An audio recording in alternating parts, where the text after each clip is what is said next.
Hey, welcome to Hindsight, the podcast. I'm your host, Lee Jones, and I'm thrilled to embark on this journey of exploration with you.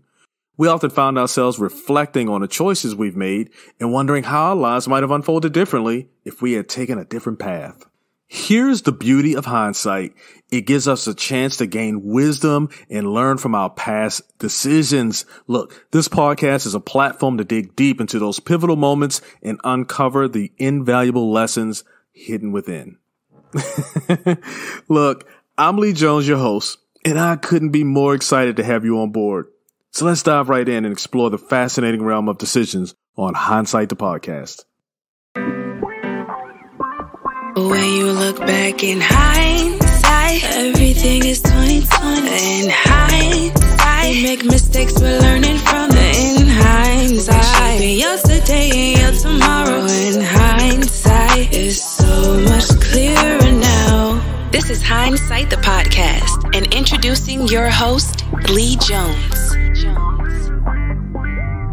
Welcome to Hindsight, the podcast. I'm your host, Lee Jones, and today I'm delving into transformative leadership and inclusivity with Laveda English, founder of Bright Places. Laveda and her team partner with businesses aligning actions with values through solution-based coaching. With a focus on intercultural competence, Laveda empowers leaders to embrace change and equity. Coming from a background in diversity talent consulting, she knows that hiring isn't enough. It's about truly valuing differences. From the corporate world, Laveda started Bright Places to tackle diversity challenges head on. Her expertise in removing obstacles and unlocking potential has made her a respected authority. Stay tuned to hear more from Laveda about her impactful journey in her upcoming children's book, Kyla Believes. It's a colorful journey of imagination and possibilities. Welcome to Hindsight, the podcast. How you doing? I'm doing well. Thank you so much for having me. Before we get started with asking all the questions and to get to learn a little bit about the coaching and the DEIB, I just want to do a hindsight and learn a little bit about you first. So how did you get to where you are now and become the subject matter expert? Awesome. Thank you so much. I am a Philly girl living in Southern California, and I got my knowledge through life experience, working in corporate environments over the last, I won't say how many years, but I was born and bred into companies like Johnson & Johnson, Cigna Healthcare, a couple other Philadelphia, New Jersey-based companies, where my first charge out of undergrad actually was to work with diversity candidates. So I got a chance to travel around the country and work at HBCUs, helping the management inside of these large corporations understand how to relate to, recruit, and develop diverse talent. Nice. And so where do you live at in SoCal? I am about 40 minutes outside of LA in a town called Santa Clarita. Lord, I just drove up to Santa Clarita the other day, and yeah, that's I'm in Marietta. I don't know if you're familiar with Temecula or Marietta. Yes, beautiful. I love Temecula, wine country. Yeah, it is. It is beautiful, but that drive to Santa Clarita, yes, it took about 3 hours because something was going on the road. Oh wow, yeah, right near Magic Mountain, near Valencia area. So I love it. Yeah, absolutely. Yes. Beautiful development I live in. So you worked with HBCUs, absolutely, in the diversity, or I say DEIB space, diversity, equity, inclusion, and belonging.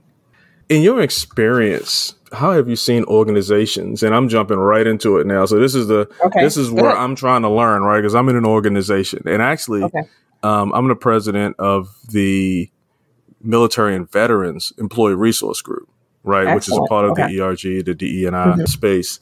In your experience, how have you seen organizations benefit from implementing a defined DEIB strategy that aligns with their mission, vision, and values? And that's part one. And could you share some specific examples of companies that have experienced positive outcomes by customizing those initiatives to address departmental nuances? Well, I like the first question that you asked, because typically what I say is that I'm a leadership expert that's here to help you align with your mission, vision, values, what you state, right?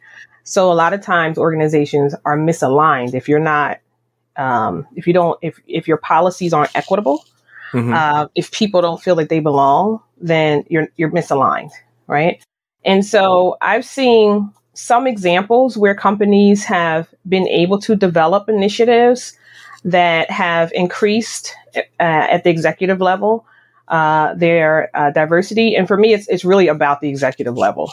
It's about who's on that board. For example, if you work with an organization that answers to a board, who's at the executive level and who's at that table, right?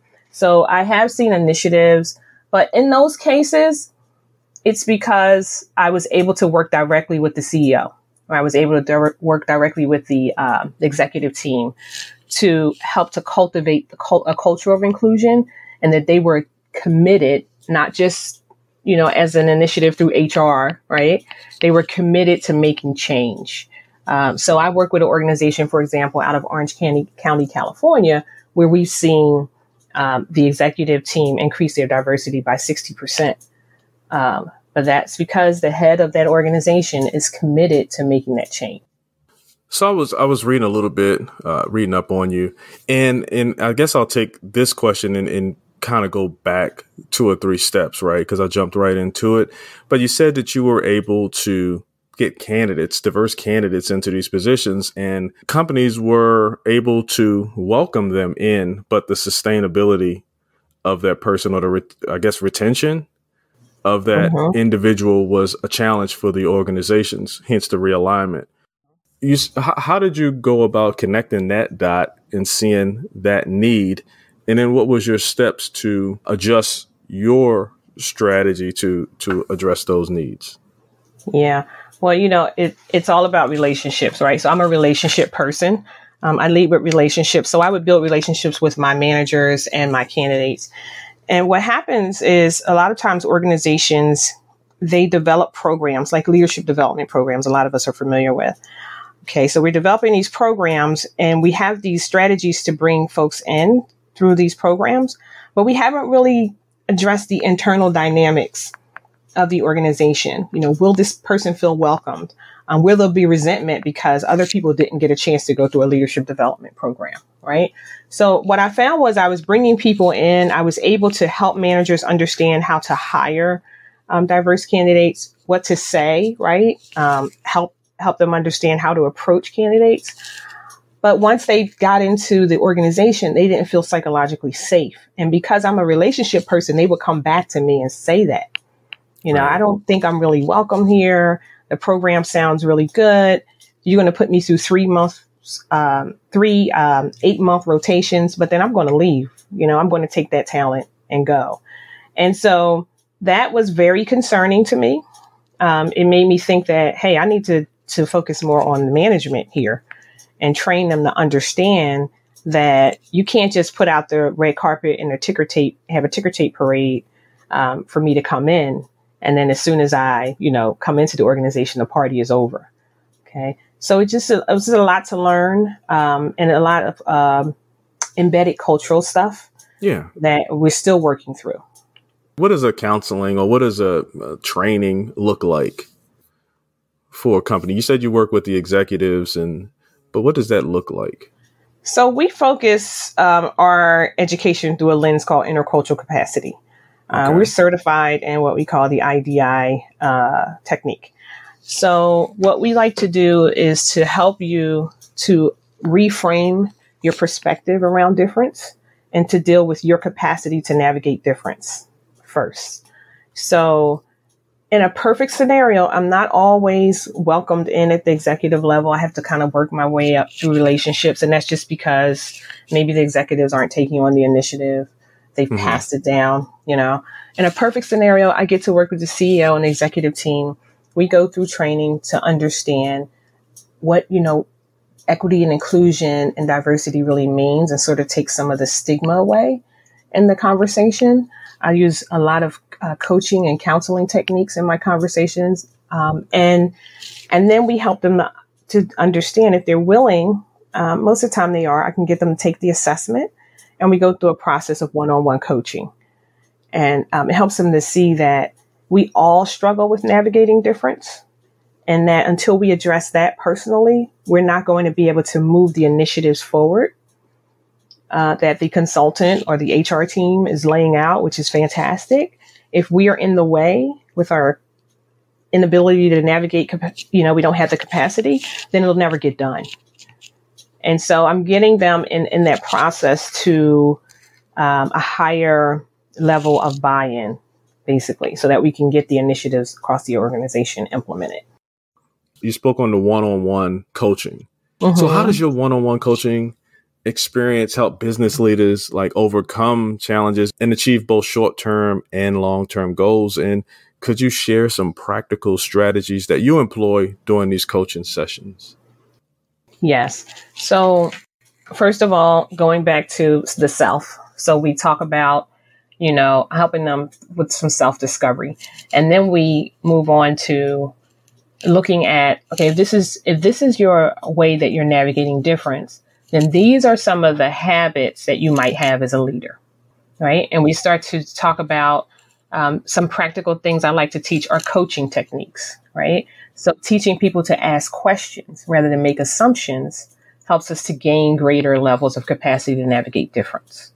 So, practically, I can give you an example. If someone comes to you and they say that they'd like to see a change or they're complaining, one of your employees are complaining, rather than you recite the rules of the organization, ask them why they feel that way. Ask them what is it that's causing them discomfort? Where's this coming from? Engage in a conversation that helps you to see difference rather than recite rules and regulations that may indeed exclude me. So it helps us but we need to develop coaching techniques. They're not innate. Right. So what I do is I say, would you be open to learning some coaching techniques? That's not it's not polarizing, right? I'm not saying, would you be open to understanding how you could not be racist, right? I'm saying, would you be open as a leader because of the way you're navigating difference, which is sort of, you could be navigating difference in an area that makes assumptions about people. Yeah. Right. And so how can we get you past that so that you can indeed see higher levels of productivity and engagement across your organization and inevitably see higher profits? Because when you're talking to executives, when you're talking, at higher levels, you need to put on your, MBA school knowledge and talk about bottom line a little bit. So it's not just about ethics and morals, which is important. It's about the fact that this is costing you something. The fact that you can't see difference is costing the organization revenue. Right. So conflict. And I need to stop saying so much. That's just something. Okay. So you need to coach me on that. No, it makes you human. You're humanly. I say sometimes. Man, I know I said too much. It's actually a sign of intellect that you pause and think. See, I need to pause. That's true. I need to pause and just pause, right? And not put in the filler words. And I think that's the problem. But conflict resolution.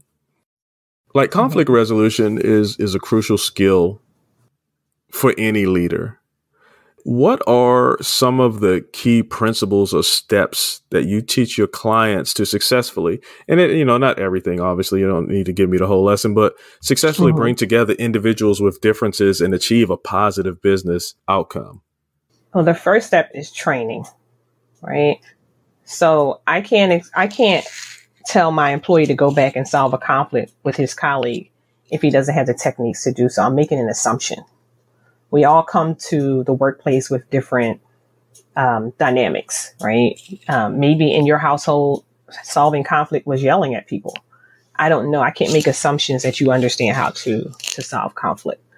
The other thing is I'll go back to the coaching skills, right? You teach people how to be coached. You teach people how to listen, right? And you set your intentions, right? So when we're talking about conflict management, one of the first things we talk about in the lesson practically is setting intention. If the intention is to have civil discourse, then that means that you and I are sitting at the table with the intention to come out with a solution that is a collaborative solution. So, for example, if Laveda and Lee see things two different ways, our intention is to mesh our ideas and come out with a different way of seeing it, right? That's called civil discourse.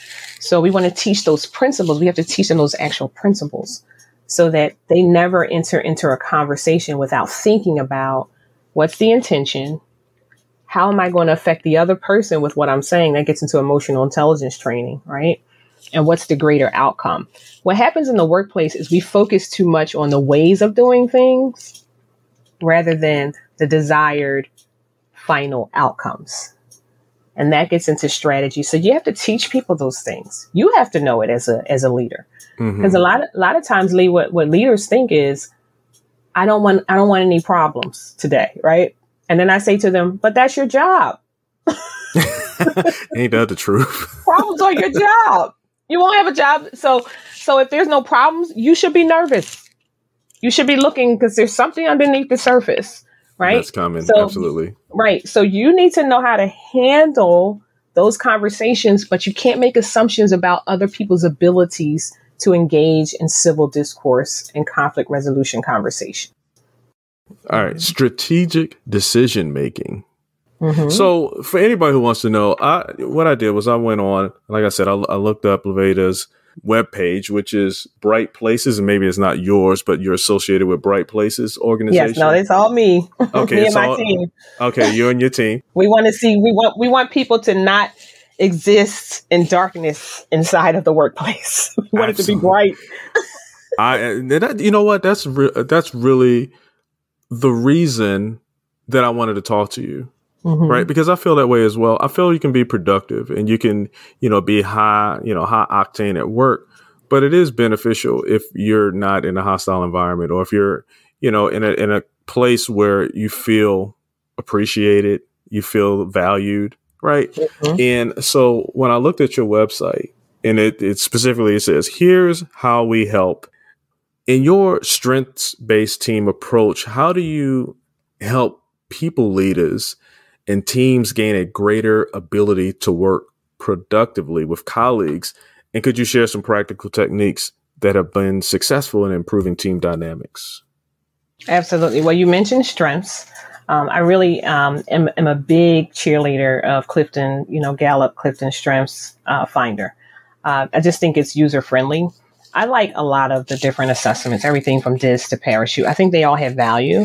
I just think that Clifton Strengths is user-friendly across teams and leaders, because what it does is it teaches us that we all have innate abilities and we have all of them. We just pull on them differently. And it could cause us to have conflict with someone else if we don't understand their innate strengths. Okay. So it teaches us communication. The other thing that I like to teach from a strategic perspective is that everything that you do in an organization as a leader, you should have a framework. I usually make a four-part framework for all of my lessons. So, what are the four things that are important to me that I want to achieve in this conversation? I want to get out of this. And I just use the number 4 for me because it's nice and neat. People's brains think in 3s and 4s. If you take us any further, we kind of get cognitively confused. So I like to teach people that you should always work from a framework. And one of the things that we talked about before is setting your intention, right? Strategy is about setting your intention so that you can, if you feel like you're going away from that, you can get back on. It's a guiding post, right? So those are some techniques that I like to teach around strategy.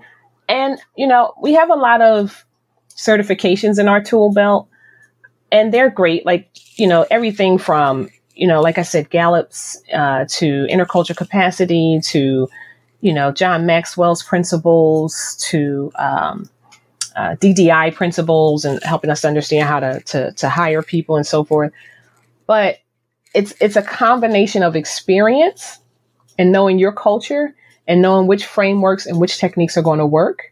Because if I just tell you to go in and apply this program, but it's not going to work for your culture, then it's just another lesson you've learned and that you're not going to pull on again. So it's really about understanding, what is my intention? What strategy should I be using for this situation? That's another certification. We teach you situational leadership, right? Right. And setting a framework before you, Tony Robbins said, and it's one thing that I love that he said years ago, and I'm a nerd, so I read all this leadership stuff, but I apply it. And that's another thing, Lee, whatever I take it through a Black woman's lens. I take it through a person of color's lens. I think about my clients, because those leadership books are great, but they're lensed through a white man, a lot of them. Right. Absolutely. But Tony Robbins said something I really liked. He said, if you can't tell me the 5 things that you want to get out of a meeting, before I come to it, then I don't come. What's our intention? Right. Those are strategic practices, and you need to always have them in your tool belt. Let me write that down. So if I say, Lee, I want you to come to a meeting, you're like, Laveda, what are the 5 things we're going to accomplish in this meeting? 3 to 5 things. Well, you're wasting my time. When you figure that out, I'll come to a meeting. That's Tony's, and I live by that principle. Right. Mm-hmm. I like it. All right. So diversity, equity, inclusion, and belonging. And you aim to address inequity, unconscious bias, and microaggressions. What introductory strategies do you provide to help targeted individuals and populations in challenging situations? Like, how do you encourage organizations to take action and create a more inclusive environment? Well, okay, so we're going to go back to introductory. We come in with something soft like Clifton Strengths. We talked about that earlier, right? Right. Because that's just a communication tool. So it does a few things, Lee. It helps us to talk about our favorite topic, which is ourselves in the room. It helps me to start to build relationship, because I'm starting to build relationship through a respected tool. It helps me to have conversations with people. Right. Now, as I move forward with you and coach you, I have little insight as to how you think, right? So all of those, ways that we come in with a soft approach, and we go through using a tool that way. And then a lot of times, people will ask me to come in to do an introductory education around equity and inclusion. And so we go through some socialization principles, which is important to me, because I want people to see that we're all human first, right? And that's what we call minimization, where we're getting people to minimization. We all want to see that we're all human. We all have these thoughts that are healthy for society and that are not healthy for society. All of us do. And then we talk about, we go through how we define our identities in a culture. So more socialization, right? And then I take them through some practical understanding of unconscious bias. We talk a little more about microaggressions and what they really are, and the different types and how they show up. But not only now are we talking about microaggressions, but we get to tie it back to, because of our socializations, we are prone to do certain things. But when we become more aware, we can address them, and we can only really address them if we create balance in our life. I don't know about inequities if I don't have any friends that are different than me, right? I don't know if I'm mistreating people. Right. So that's why diversity is important. So I tie it all in, and then I try to teach people about intervention, because it's not just okay for you to know these things. You need to know what to do in the moment. What is your responsibility to protect your coworker? Because if she's the one that's being targeted, she's going to be the least effective in speaking up about that situation. Okay, because she might not have the leverage. So if you have more leverage, and there are specific definitions around these principles that I teach, but if you don't have the leverage in the room, then you don't have the leverage. You're not going to be, it's not going to be as effective. So is it okay for me to just sit there and allow my sister to be mistreated if now I have these tools and techniques to do something about it? That's where I'm trying to get people on a practical level. Nice. I tell you what, for me, growing up, socialization, I always thank my mom, and I think I put this on a couple of podcasts. I thank my mom because she really was always trying to move forward. So we're originally from Baltimore City. I remember moving to Baltimore County and eventually to Oxon Hill, Maryland. But the reason why I bring it up is because it gave me an opportunity to be in diverse environments, right? And then I was able to I joined the Army, and so that's a pretty diverse environment as well. So I have a different perspective. And when I go into the workplace, I can kind of navigate a little bit as best I can, right? The different cultures, because I've been around them a lot for my life, and I'm more in a curiosity mode. And so, but then I got to sit back and I got to realize that everyone didn't have that experience. Exactly. Right. And you mentioned about the books that are written from a certain person or certain demographics lens, and it doesn't pertain, to you. Right. So I appreciate how your organization goes through and kind of teaches and connects the dots on these lapses in perspectives, and kind of gives people an opportunity to see, oh, well, I didn't even look at it from that perspective, because you can't. You have no idea. You don't know what Absolutely. You don't know. Absolutely. And the thing about it, Lee, is until you become more educated in this space, you don't develop patience for that. Like, there's a level of empathy that I have for people who can't navigate difference. Of course, I don't want to be in the presence of someone that's polarizing and wants to actually harm me because of the color of my skin. But I do understand that there's a socialization that happened there that has caused that person to think that way. And so because I understand that, and I understand that some people are going to remain that way, right? I'm going to spend less time aggravating myself with trying to convince that one individual, and I'm going to focus on what's good for the whole, right? So I try to teach people things like, just because you can't convince your grandmother to not be polarizing doesn't mean you shouldn't vote for a law, right, that protects the Black man from being murdered on the street, right? You have a responsibility, even if some people remain marginalizing or polarizing, right? But what burdens people's hearts sometimes is that they don't understand that dynamic is going to exist and that they can still move forward. Right. And as a mom, of 3 beautiful daughters, Lauren, Leah, and Layla, as a human being, as a aunt, a cousin, a friend, I'm going to do whatever I can in my little world to help people to see that you can be empowered to make change, even when it seems like people around you don't want to. True. Right. Sometimes it's just like, why do I even try? Right. You get what I'm saying? I appreciate that. Well, how do you spell? You said Leah. What's your my Leah middle your girl? daughter's name? One of them? Yes, Leah. Leah. Okay. My daughter's name is Leah too. I spelled it Leea, but that was because my name's Lee. Oh, beautiful. And I was trying to. Oh, because of your name, yeah. Yeah. I get it. I get All right. it. Yeah. So we talk about education and how important it is. What are some of the more impactful DE&I education requirements for leaderships and staff that you've found to be successful in fostering an inclusive culture within organizations, understanding that education and awareness play a severely crucial role in promoting diversity? If you can find an organization that's going to require it, then I applaud them.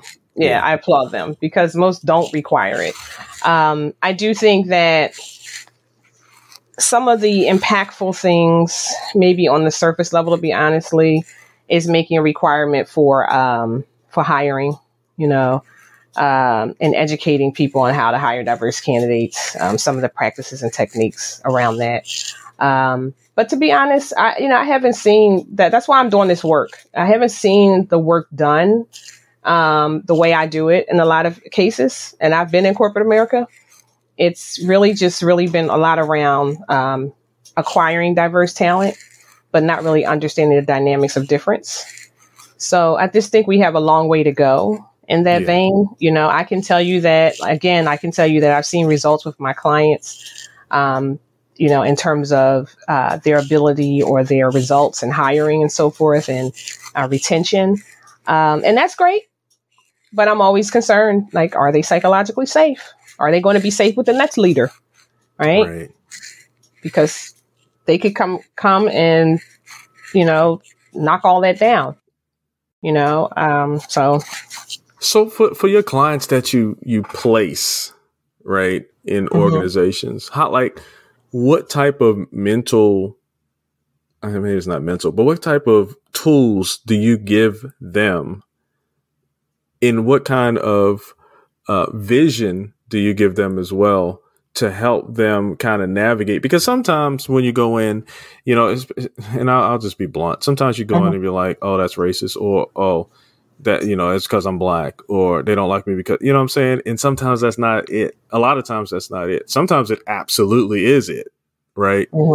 But sometimes it's not. So what type of training or what, you know, tools or strategies do you give to your clients that you place in these organizations so that they can, one, not jump to conclusions and be a little more curious, right, while they're there, and then two, understand that, yeah, this is probably not for me, like legitimately, this is not a good place.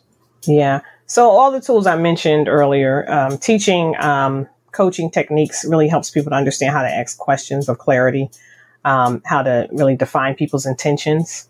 Emotional intelligence helps us to understand how not to react. As strategic planning helps us to set intention. So if I'm in a situation, I was working with a client yesterday, coaching her one-on-one. She's in a situation where she's been in a finance company for years, and she's quite honestly just sick, like being there. And so, you know, we talk about what's your intention, because you could do this for another year with a plan, right? So let's set a plan for you. If you have a plan to exit, which is one of my programs, the Exit Plan. If you have a plan to exit, then it could make it better for you to cope with it. You know, right now we get a little, or I'm not going to say we get a little, we get high levels of anxiety when we don't have a plan. We're in a situation and we feel situation. Stuck. Yeah. Right. So teaching them to be strategic and set a plan, set intention, helping them to understand. And when I'm coaching, I like give people 3 options. If we're dealing with a situation, some of the practical things I do, what are the 3 things that can happen in this situation? And then if you make this decision, what could be the consequence and how will you deal with it? So I give them a technique, the three options technique, so that we could be prepared. If the building falls down, then what's your plan, right? So we plan that out, and that empowers them. Okay. But when I help them to understand, again, if you're just working on trying to understand how to navigate differences, and you start to really understand your capacity, then I can even sometimes help you to see why you're interpreting things the way you are, where you could be misinterpreting people, or they could just be ignorant, and you need to have a conversation with them. But because your first thought is that person is polarizing, right, and they're racist, you never have the conversation. You know, so all of those things kind of go together to help them to survive. And sometimes I get people, I quite honestly, I get calls while I'm in the nail salon with managers crying, mostly managers, and leaders, because they feel like they're being mistreated and they don't know how to handle it. Right. So last year, I was also a board member for the African American Employee Resource Group. Okay. And we went to a conference, the NSN conference in Georgia.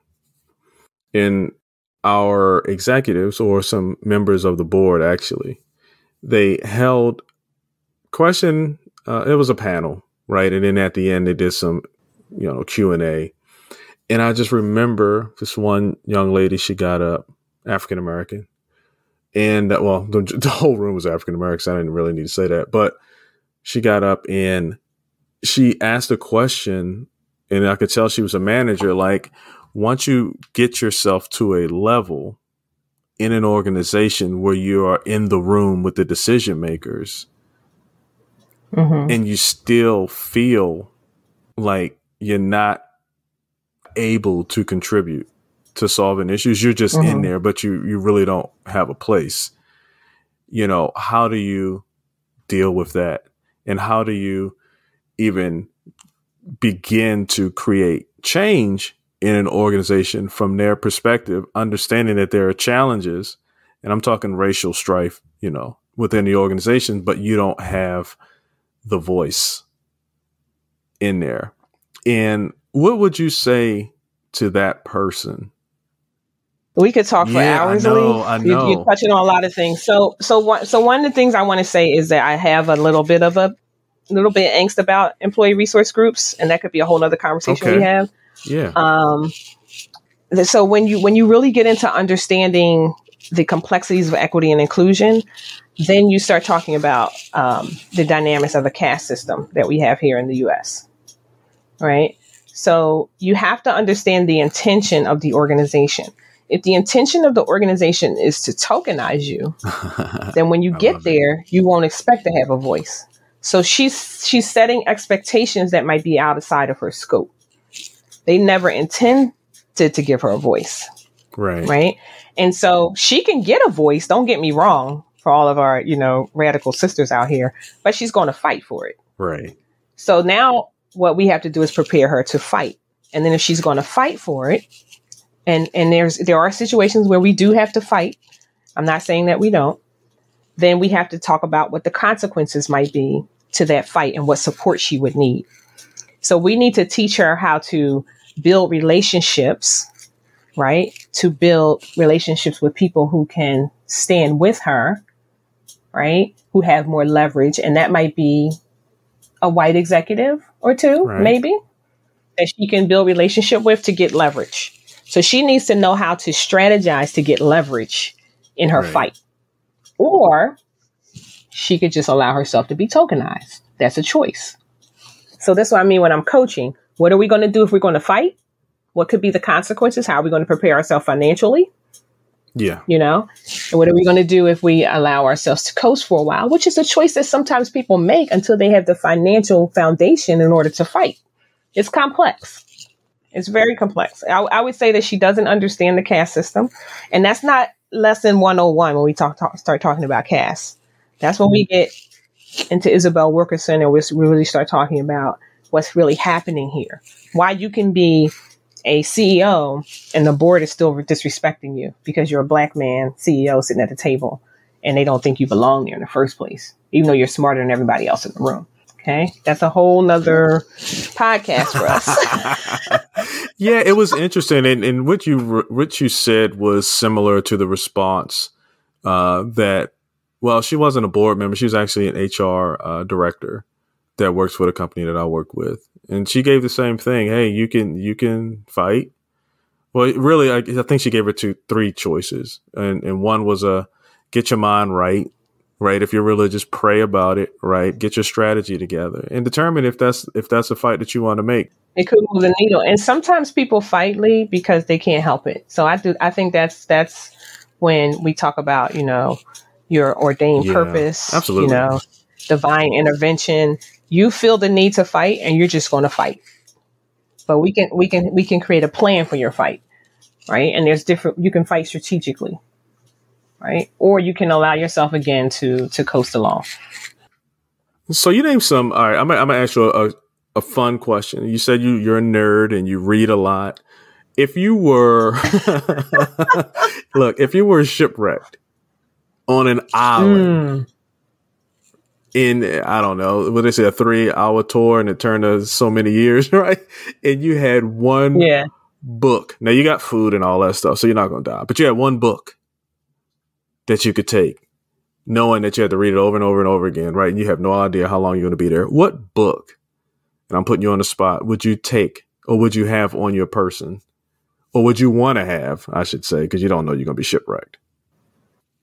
Oh, my God. That's a really hard question. So this is going to be weird because people aren't, monolithic and we have levels. When I was younger, I liked this romantic author called Beatrice Small. This little old white lady. I think she's Italian. She wrote romantic novels.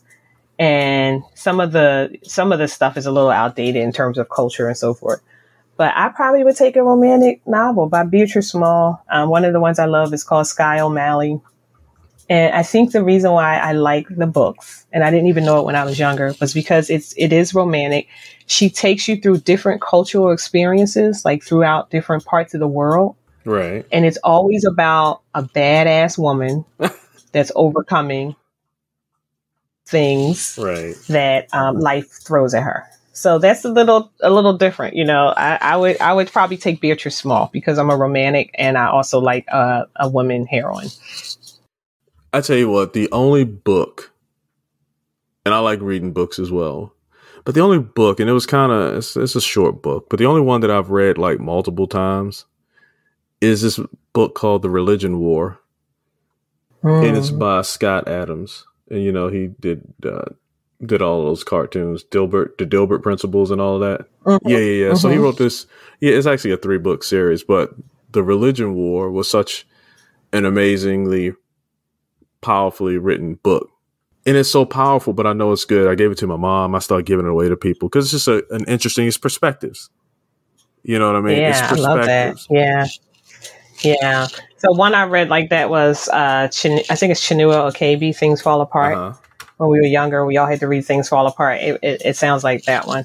But since we're talking about books, can I tell you about my new children's book? Oh, absolutely. We were just going to get there, but let's go there right now. Okay. Let's talk about it. Kyla Believes is my little, my new children's book. I'm excited. And it really is, of course, strategically about representation. It's the story about my little cousin. And one day she thought her skin wasn't beautiful because she was dark. And I said, what are you talking about? You can do anything. You're beautiful. And I said, one day Aunt Leveda is going to write a book about you. And so finally I got it together. Yeah. But it's strategic in that, I want to teach children that they need to see themselves in these different spaces and places. But I also want to challenge my clients to say, you know, have you ever thought about Kyla becoming these things that you see in this book? And if you haven't, ask yourself why. Right.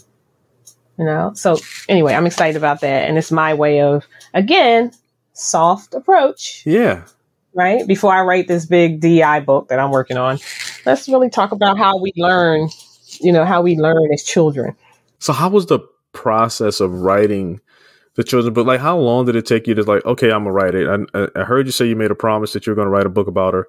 How long did that, from that thought to the actual doing it, happen? And then what was the process like?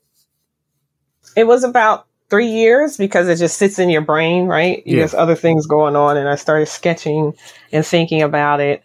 And I would say, like most people, I didn't put the most effort into it until I was really ready to launch it. So in the last probably like year, I commissioned an artist, did a lot of sketching myself, pulled some pictures that I liked, went back and forth. And then I also got I believe in being coached because I'm a coach. So I got a writer coach, and we changed the name of the book. We changed the theme of the book. It takes a while sort of to understand all the processes. And then I went back and forth about how I would actually, publish it and launch it. So, I went through a process and then I had a writing coach, an editor. So it's a small children's book, but you still have to go through all that. And you know what I did, Lee? I said, I'm going to go slow and I'm going to learn, right? Because you have to be patient when you get older. I know that's right, man. Because your neurons do make everybody listen. Your neurons they start to solidify when you get older, right? And so it takes a while for you to process new information. So be patient when you're learning something new. And allow yourself to be coached by other people and expect for it to take a while for you to learn it. So I just figured I would go slow, I would learn it, and I would launch it. And then the next time I could go faster. Yeah. So right now you said your new book that's in your mind, it's just in your mind. You haven't put pen to paper and wrote like the first sentence to it yet? You just conceptualizing it? No, I'm writing it. It's the Comprehensive Guide to Equity and Inclusion. All this stuff will go into it so that people can use practical worksheets, things like that. It's all there. Yeah. My team is working on a new LMS system right now. So we have a lot to put out. And so I'm just going to, I want to make it very practical. Right. Like, for example, when I talk about leadership in theory, and then I say, but I'm a Black woman. So, right. But I'm also a Black woman who may get to that table, like the person you were talking about in the employee resource group meeting, and I may be mistreated, even though I understand all these principles. So now what? Right. So I wanted to be very practical, transparent, and address the issues that keep us stuck in this space. Okay, and I am going to, because it's this is how I am. I want to make sure that I put the right message out. So it wasn't an employee resource group meeting. It was actually a convention that was out there. Yeah. And we had one of those breakout sessions. And so it was, excellent. Yeah, it was just people from all different organizations that came in, and she just happened to ask that question, which I thought was very impactful. Yeah. Very valid. Very valid. Yeah. So you need a tribe. You need a tribe. That's another thing. You have to have support. Definitely. So we can go on. Mm-hmm. Definitely. And it doesn't have she to be needs a to know that huge she's, one. Huh? She needs to know that she needs to be in the room. Me and my colleagues, we call ourselves put out people. If you haven't been in situations where people want to put you out, then you can't be our friends. She needs to be in the room with put out people, because as soon as you speak up, they're going to want to put you out, right? So we want to tell you what's going to happen. Yeah, I like that. Put out people. Put out people. Hey, like come on over here. You could be over here in the corner with us. Let me write that down. You won't assimilate? Oh, come on over here with us. Oh, you got me. I got all kind of daggone notes. But I did want to ask you, I wanted to go back and talk about the makeup of Bright Places. You said you have a team with you there. Mm-hmm. How did you determine like these are the right people for the Bright Places, and how is the makeup? How is it made up? Yeah. So again, I will tell you that I'm what we call a relator, for those of you who know strengths. And I love, people that I know and trust. And so sometimes with relators, the negative is that you take a while to let other people in, right? You have to get to know them to really, you have to open up yourself. But so my right-hand person, operations specialist, is Tanya Johnson. She's a Philly girl. We grew up together. She actually has a master's in clinical psychology. So I thought it'd be great to tap into that. And she felt that she didn't want to go back in to the workplace, right? Okay. Because of her workplace trauma. So that's another tip. It's a tip for people. Sometimes you're looking for people. You want to look for purpose partners, right? Right. People who have the same purpose. And sometimes you can skill them up to what you need. But you want to look for mission partners and purpose partners. So I love Tanya because she's helping us to expand the business. She's learned so much about this space, and she's able to apply her clinical experience to our content, which we need, right? Because it's all about the brain. And then I have a team of experts that work with me from a PR perspective. They are technically a company that is in themselves, but that's a team of about 7. And they handle my marketing strategies, PR, again, through a colleague. I met David Duran, and he's amazing. Him and his wife run their organization at Duran Kinst. And they have been amazing. They're growing with me. We're expanding together. Because, again, Lee, like I said, this work, the way it's been done in the past it's not necessarily the way I'm doing it. So we're growing and expanding together and building some new theories and practices that I think are really helpful in the world. And then I have people I collaborate with, other consultants, respected consultants that are in organizational development and clinical psychology and even social media, right? Other consultants that help me that I can bring in, because I love my voice, but my goodness, my clients need to hear someone else sometimes. Yeah. So that's the way it's structured right now. Long term, I want to go bigger and broader. Yeah. My goal, my dream is to bring some of my staffing practices back, and to be able to help people retain people and hire and retain people who have gone through my trainings. So I would be able to say, hey, Lee, you need to hire 2 people. These people have already been through emotional intelligence training. Right. They've already been through, right? And then to be able to have clients that are hiring people who have also been through my training. So I can say that this company is certified in Bright Places. So I have some long-term goals. Nice. No, those are great. Yeah. Those are great strategies. So look, Laveda, I've asked you a few questions. So, but if there's anything that I haven't asked you that you'd like to just put out some tips or some insight Yeah, I just like to say to people, whatever you're feeling, it's valid. Like if you're in a situation where you're feeling like you're being mistreated or marginalized, that your feelings are your feelings, and you're not crazy. And there are ways that we can make it better if your organization is open to it. If you're an organization that's scaling really fast, yeah, then you need this kind of training, because you're going to come across these dynamics and you don't want to put your organization at risk.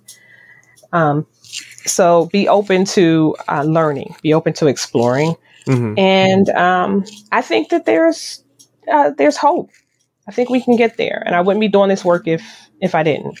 So, keep your spirits up, and let's keep working towards equity and inclusion and happiness for all.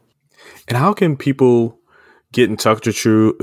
How can people reach out to you or learn a little bit about you and Bright Places? Where can we go? Yes, you can go to Bright Places, and that website is B as in boy, RGT places.com, brgtplaces.com. And then you can learn about our programs, our team, and all the ways that we want to help you and help everyone to have a better future. Thanks, Laveda, for being on. Did I say that right, Laveda? Yes, you did. Okay. Long A. Because, you'd be saying it and people be like, yeah, but I don't want you to be mad at me like it's Lavada. No, I would have corrected you I appreciate at the beginning. Hey, but thanks, Laveda, for being on Hindsight the podcast, and your expertise in diversity, equity, and inclusion. It left a lasting impact. I told you I took a lot of notes, and that's real talk. Oh, good, Lee. Good. I hope it's not our last conversation. Oh, no, not at all. I hope not as well, because you mentioned something about that's a whole nother podcast conversation, right? So there's a whole lot of them. Yeah. So thank you. And gosh, you threw me off a little bit. Looks in my mind, I'm saying thank you, but then my mind's like, yeah, when can we get this set up to do this next podcast? Oh, that's right? Awesome. Thank you. Absolutely. But I really appreciate your expertise and your dedication to leadership coaching. I believe is remarkable, and thank you for being an inspiration. This is a topic that really needs to be addressed, and you're out there doing the work. So thank you. Awesome. Fly, Eagles, fly. Go Steelers. I'll forgive you. Okay, I'll talk to you soon. Talk to you soon. Bye-bye. When you look back in hindsight, everything is 20/20. In hindsight, we make mistakes, we're learning from it. In hindsight, be yesterday and your tomorrow. In hindsight, it's so much clearer now. Thanks for tuning in to Hindsight the podcast. I hope you enjoyed this episode. I know I did. And don't forget to hit that subscribe button to stay updated on future episodes packed with inspiring stories. Before you go, leave me a message with your thoughts, feedback, or suggestions for future topics. And if you're loving what you hear, please take a moment to rate this episode. Your feedback helps me to grow and reach more listeners just like you. So remember, life's a journey. Stay tuned, stay curious, and keep gaining wisdom through the power of hindsight. Until next time. Oh, and don't forget, subscribe, leave a message, and rate this episode.